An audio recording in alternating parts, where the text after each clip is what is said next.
Video शुरू करने से पहले अगर आपने हमारा चैनल सब्सक्राइब नहीं किया है तो नीचे रेड बटन पर क्लिक करके हमारा चैनल सब्सक्राइब करें और मेक इट सिंपल की वीडियो को मिस ना करने के लिए बेल आइकन पर क्लिक करें। हेलो एवरीवन, ये हमारा इम्यूनोलॉजी पे 4th वीडियो है। हमारे नए और पुराने सभी वीडियोस के जो लिंक है वो नीचे डिस्क्रिप्शन बॉक्स में मिल जाएंगे। साथ ही वीडियो में ऊपर आई बटन में भी आपको बहुत सारे हमारे वीडियोस के लिंक हैं मिल जाएंगे, तो उसे चेक करना बिल्कुल मत भूलिएगा। तो आज के वीडियो में हम कंपोनेंट्स ऑफ एक्वायर्ड इम्यूनिटी को पढ़ेंगे। तो मैं हूं नम्रता, आप देख रहे हैं मेक इट सिंपल विथ नम्रता। फिर चलिए सिंप्लीफिकेशन स्टार्ट करते हैं। ह्यूमोरल और सेल मीडिएटेड रिस्पॉन्स को जानेंगे और साथ ही प्राइमरी एंड सेकेंडरी रिस्पॉन्स क्या होती हैं इसके बारे में हम जानेंगे। तो इम्यूनोलॉजी के जो वीडियोस हैं उसको थ्रू आउट शुरू से देखिएगा, तो फिर आपको इम्यूनोलॉजी को समझने में बहुत ही आसानी होगी। आपको फिर कभी भी इम्यूनोलॉजी डिफिकल्ट नहीं लगेगी। तो हम स्टेप बाय स्टेप थोड़े थोड़े जो टॉपिक्स है उसको लेके हम वीडियोस बना रहे हैं। एक साथ सारे टॉपिक्स को हम नहीं बना सकते, वीडियो बहुत लेंदी हो जाएगा, तो इसको मैं पार्ट वाइज बना रही हूँ। तो प्लीज़ इसको सीरियल नंबर से ज़रूर देखिएगा ताकि आपके सारे जो कॉन्सेप्ट्स हैं वो क्लियर हो जाएं। एक्वायर्ड इम्यूनिटी के 2 कंपोनेंट्स हैं, पहला लिम्फोसाइट और दूसरा है एंटीजन प्रेजेंटिंग सेल।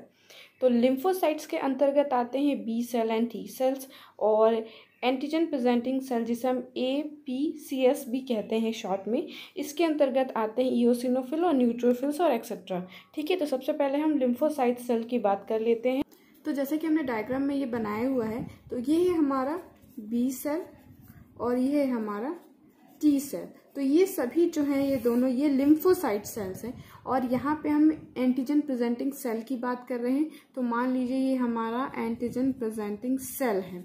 ठीक है, तो अब इनमें डिफरेंस क्या है। जो लिम्फोसाइट सेल्स हैं इनकी सेल की सरफेस पे एक टाइप के रिसेप्टर्स प्रेजेंट होते हैं, और ये जो रिसेप्टर्स होते हैं ये एंटीजन से बाइंड होने के लिए होते हैं। ठीक है, लेकिन जब हम एंटीजन प्रेजेंटिंग सेल्स की बात करते हैं तो यहाँ पे इनके सरफेस पे एक केमिकल कॉम्प्लेक्स जो है वो प्रेजेंट होता है, जिसे हम MHC कॉम्प्लेक्स मॉलिक्यूल कहते हैं। इसका फुल फॉर्म है मेजर हिस्टोकम्पैटिबिलिटी कॉम्प्लेक्स। तो ये जो कॉम्प्लेक्स है ये प्रेजेंट होता है सेल के सरफेस पे। तो ये क्या करते हैं, जो हमारे एंटीजेंस होते हैं उनके डिसोल्यूशन से मिले तो जो ओलिगोपेप्टाइड्स होते हैं, ये ओलिगोपेप्टाइड्स जो है इस कॉम्प्लेक्स के साथ बाइंड होते हैं। बाइंड होने से क्या होता है कि हमारे जो लिम्फोसाइट्स की सरफेस पे प्रेजेंट रिसेप्टर हैं उनको हेल्प मिलती है रिएक्शंस करने में। तो ये पेप्टाइड से ये एक्टिव करते हैं हमारे लिम्फोसाइट सेल्स को। तो इस तरीके से एंटीजेंस की वजह से हमारे बी सेल्स, साथ ही जो हमारे एंटीजन प्रेजेंटिंग सेल्स हैं ये सभी एक्टिव हो जाते हैं। ह्यूमोरल और सेल मीडिएटेड इम्यून रिस्पॉन्स ये क्या होते हैं ये हम पिछले वीडियोस में देख चुके हैं। तो इस वीडियो में हम इसके रिस्पॉन्स की बात करेंगे कि अपना रिस्पॉन्स किस तरीके से देता है एंटीजेंस के अगेंस्ट। ह्यूमोरल रिस्पॉन्स है ये, सबसे पहले हम बात करेंगे कि ये एंटीबॉडी पे बेस्ड होता है। इसके जो सारे रिस्पॉन्स है वो एंटीबॉडीज पे बेस्ड होते हैं। सेकेंड बात करें तो जो एंटीबॉडी हैं वो हाईली स्पेशलाइज्ड होते हैं एंटीजेंस मॉलिक्यूल्स के लिए। वो स्पेसिफिक एंटीजेंस से जाके बाइंड होते हैं और उसे किल करते हैं। इस तरीके से ये वर्क करता है। एग्जाम्पल के लिए देखा जाए, जो एंटीजन मॉलिक्यूल है वो क्रॉस लिंक करके एंटीजन एग्रीगेट बनाता है, जिसे फेगोसाइटोसिस के द्वारा डिस्ट्रॉय कर दिया जाता है, और ये जो माइक्रोब्स हैं वो एंटीबॉडी से बाइंड होते हैं। इसके बाद जो सिस्टम है वो एक्टिवेट होता है, वो है हमारा कॉम्प्लीमेंट सिस्टम। कॉम्प्लीमेंट सिस्टम क्या होता है हम आगे अपनी वीडियोस में पढ़ेंगे। कॉम्प्लीमेंट सिस्टम जो है वो एक्टिव हो जाता है और ये माइक्रोब्स को लाइसिस कर देता है, मीन्स माइक्रोब्स को किल कर देता है। माइक्रोब्स को किल कर देता है। तो यहाँ पे जो डिफेंस मैकेनिज्म है ये ऐसे वर्क करता है कि जो हमारा एंटीबॉडी है वो एंटीजन से जाके बाइंड हो जा रहा है। तो इससे जो भी माइक्रोब्स है, मान लीजिए कोई टॉक्सिक्स है या फिर वायरस है या बैक्टीरिया है, जो भी है वो उसके साथ बाइंड हो जा रहा है। तो अब जो एंटीजन है उसको यहाँ पे मौका नहीं मिल पा रहा है कि वो जाके एनिमल टिश्यू से जाके जॉइंट हो। तो इस तरीके से जो इम्यूनिटी है वो बरकरार रहती है और यहाँ पे जो हमारे फॉरेन पार्टिकल्स हैं उसको डिस्ट्रॉय कर दिया जा रहा है। सेल मीडिएटेड इम्यून रिस्पॉन्स क्या होते हैं ये हम अपने पुराने वीडियोस में बता चुके हैं, तो आप वहां से देख सकते हैं, लिंक आपको डिस्क्रिप्शन बॉक्स में मिल जाएगा। तो यहाँ पे हम डायरेक्टली रिस्पॉन्स पे आते हैं। तो सबसे पहले क्या होता है कि जो टी सेल्स हैं, यहाँ पे मान लीजिए यहाँ पे कोई एंटीजन है,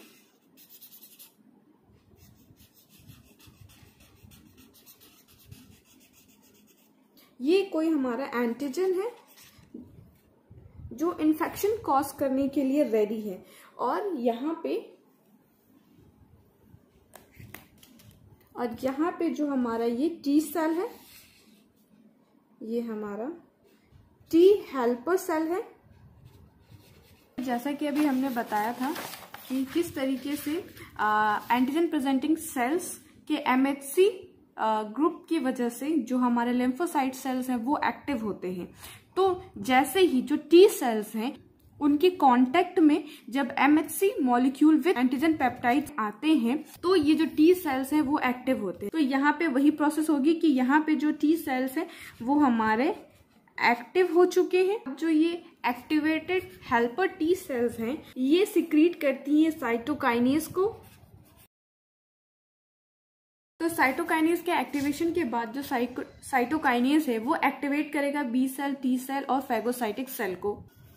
ये सभी जो एंटीजन है उसको किल करने में हेल्प करता है। अब जो ये बी सेल, टी सेल जो एक्टिवेटेड हो चुके हैं वो अब रेडी हैं एंटीजन को किल करने के लिए। तो यहाँ पे ये सब अपना रोल जानते हैं कि हमें क्या करना है। इनको एक बूस्ट मिल गया है कि इन्हें अब क्या करना है। ये एक्टिव हो चुके हैं और उसके बाद ये एंटीजन से इंटरेक्ट करके उसे डिस्ट्रॉय कर देते हैं। ये तो बात हुई जो बॉडी में इन्फेक्शन कॉज करने वाले जो एजेंट हैं उनको किल करने की बात हुई। लेकिन यहाँ पे एक और बात आती है कि इन्फेक्शन अगर बॉडी में हो गया है और अंदर की सेल जो है वो इन्फेक्टेड हो गई है तो उसे भी किल करना जरूरी है। यहाँ पे दो बात ध्यान में रखिए। एक, जो वो एंटीजेंस जो बाहर से आ रहे हैं, आने के बाद वो वहां पे ग्रोथ भी तो करते हैं। तो जो ग्रोथ होती है वो होस्ट टिश्यू सेल्स में होती है। तो जब ये होस्ट टिश्यू सेल जो इन्फेक्ट हो चुका है, इन्फेक्टेड है, उसको भी तो किल करना या रिपेयर करना उसको जरूरी है। MHC1 ये वर्क करता है। MHC2 जो है, जो बाहर से आए एजेंट है उनके लिए वर्क करता है। और MHC1 जो है वो इनर इन्फेक्टेड टिश्यू को किल करने में वर्क करता है। जो टी सेल्स होती हैं ये 2 टाइप्स की होती हैं, ठीक है। यहाँ पे मैं मेंशन कर दे रही हूँ। पहला जो टाइप है वो हमने बताया टी हेल्पर सेल, ठीक है। और जो दूसरा टाइप है वो है साइटोटॉक्सिक टी सेल, ठीक है। तो हमने टी हेल्पर सेल का रोल तो देख लिया। जो साइटोटॉक्सिक टी सेल है वो किसी बाहरी एंटीजन जिसके पास MHC1 कॉम्प्लेक्स मॉलिक्यूल प्रेजेंट है उससे ये इंटरैक्ट करती है। इसके साथ ही जो हेल्पर टी सेल है इसके द्वारा जो क्या सिक्रीट हो रहा है, साइटोकाइनेज। तो टी हेल्पर सेल के द्वारा जो साइटोकाइनेज सिक्रीट होता है इसकी वजह से जो ये साइटोटॉक्सिक टी सेल जो है वो CTL में डिवाइड हो जाती है। अब ये CTL क्या है? Cytotoxic T lymphocyte cell. ये अब जिस भी एंटीजन के सरफेस पे MHC1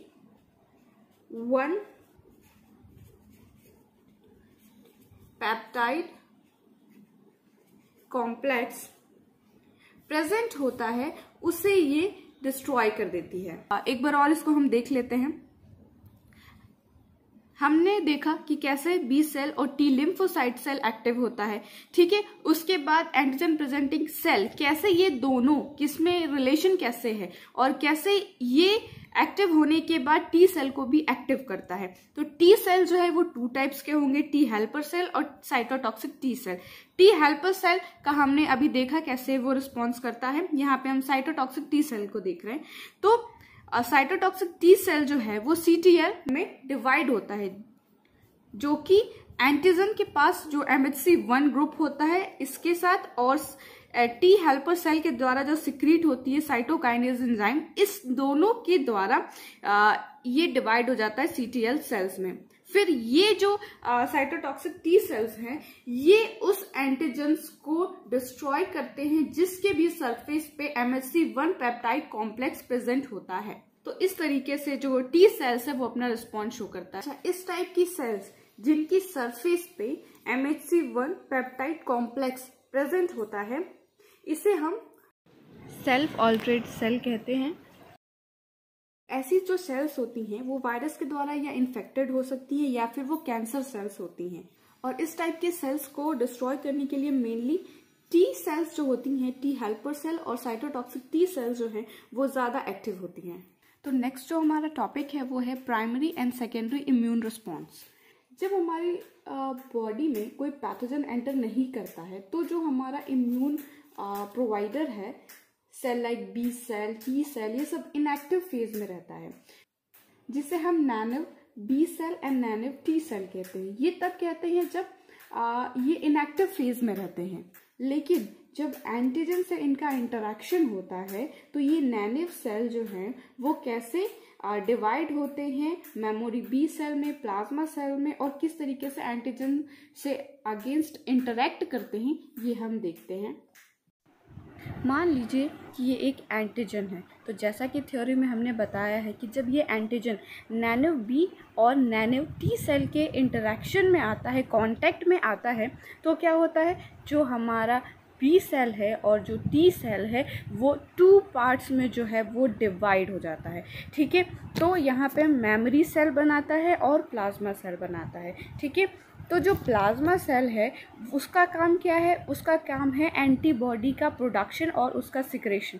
तो यहाँ से क्या होता है कि जो इम्यून रिस्पॉन्स जो है वो स्टार्ट हो जाती है। ये जो प्राइमरी जो इम्यून सिस्टम है उसका जो रिस्पॉन्स है 4 से 7 दिन तक लॉग फेज में बना रहता है। इस दौरान पे क्या होता है, जो बी सेल्स हैं उनका डिफ्रेंशिएशन एंड मल्टीप्लिकेशन होता है प्लाज्मा सेल में, ठीक है।